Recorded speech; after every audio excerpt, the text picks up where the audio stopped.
Welcome to the first module, electrostatics. In electrostatics, we deals with the study of charges at rest. Today in this lesson, we will discuss the basic law in electrostatics that is called Coulomb's law. Before going to the Coulomb's law, we can discuss something about the basics of electrostatics. As the name suggests, electrostatics is the study of electric charges at rest. There are two kinds of charges, positive and negative.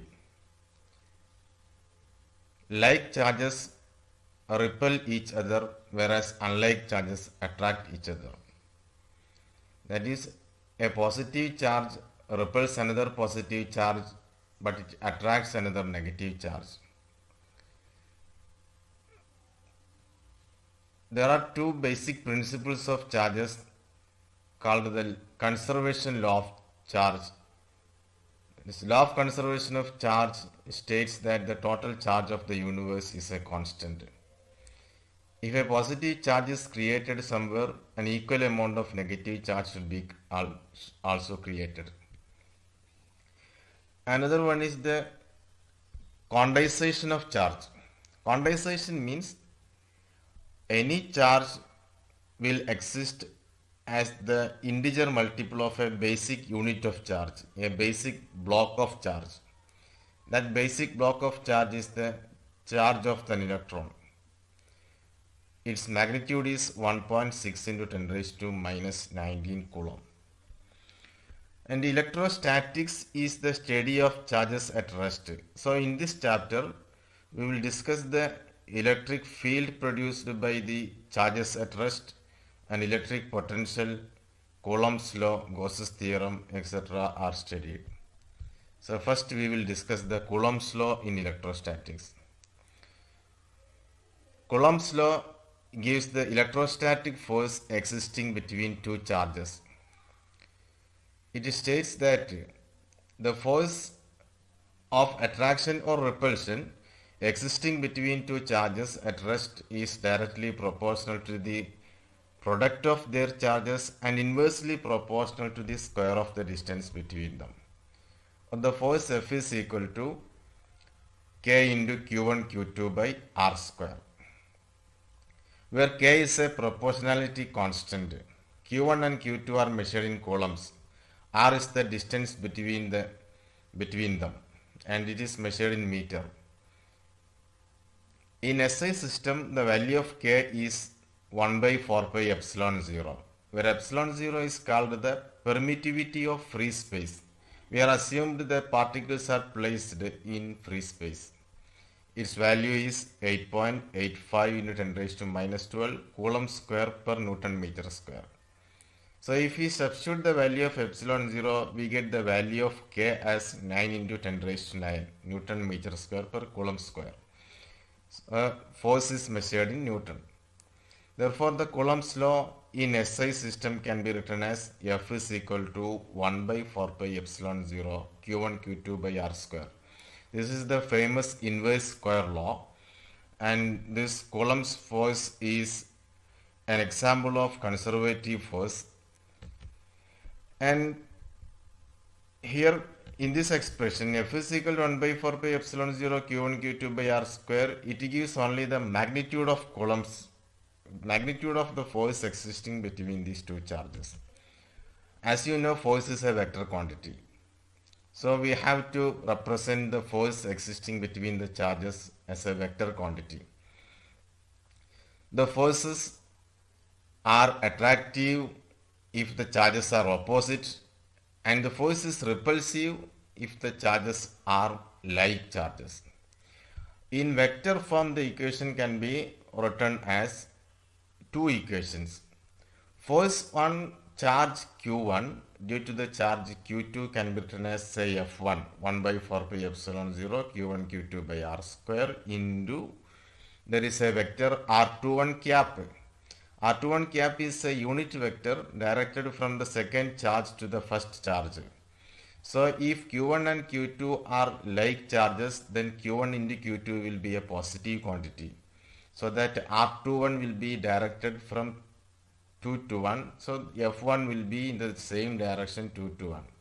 Or the first charge Q1 experience a force in a direction of the vector directed from second charge to first charge, or the force is repulsive.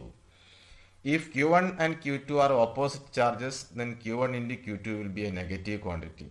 So F1 will be negative of minus, that is negative of R21, or F1 will be towards the charge 2, or it will be attractive. So both attractive and repulsive nature of the force is naturally incorporated in this vector notation. Similarly, the force on Q2 due to the charge Q1 can be represented as F2 is equal to 1 by 4 pi epsilon 0 Q1 Q2 by R square into R12, where R12 is a unit vector directed from first charge to the second charge. From the basic mathematics, we can see that this R21 and R12 are equal in magnitude but opposite in direction. Therefore, F1 and F2 are two forces having equal magnitude but opposite direction. Therefore, F1 is equal to minus F2. This is the result as expected from Newton's third law, because these forces acting on the two charges due to their mutual interaction, one is taken as action and the other is taken as reaction. So Newton's third law is valid in electrostatics. Now this expression is valid for charges placed in vacuum, because epsilon 0 is the permittivity of free space.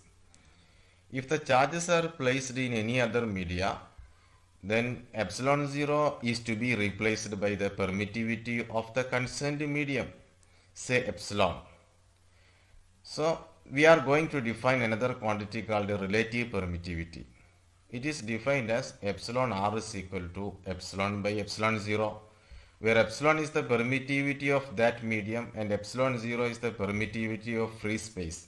So this epsilon r is called a relative permittivity or dielectric constant of the medium. In terms of relative permittivity, epsilon can be written as epsilon 0 into epsilon r. Therefore, our Coulomb's law becomes F is equal to 1 by 4 pi epsilon 0 epsilon r Q1 Q2 by R square, and this is the force of attraction or repulsion between two charges Q1 and Q2 placed at a distance of r apart in a medium having a relative permittivity epsilon r. Now some points about Coulomb's law. Coulomb's law is valid for point charges. And if the charged objects are spherical and if the charge is uniformly distributed, then R12 can be taken as the distance between the two spheres. That is the distance between the centers of two spheres. And if the charged particles are not spherical in shape, if they have some complex shapes, then the Coulomb's law is valid only for point charges. So we have to consider each point of that charged particle, and we have to add the force produced by each point charge in vectorial form. That process is called integration. We have to integrate the forces due to individual small charges. That is called, it is a calculus method. So Coulomb's law in the form Q1 Q2 by R square, it is applicable only for point charges. And another limitation of Coulomb's law is it is valid only for charges at rest. If the charges are moving, then Coulomb's law is not applicable. In that case, the electrostatics, it is not a static case. Electrostatics is the charges are at rest. So Coulomb's law is valid only in electrostatics. So thank you for watching this video.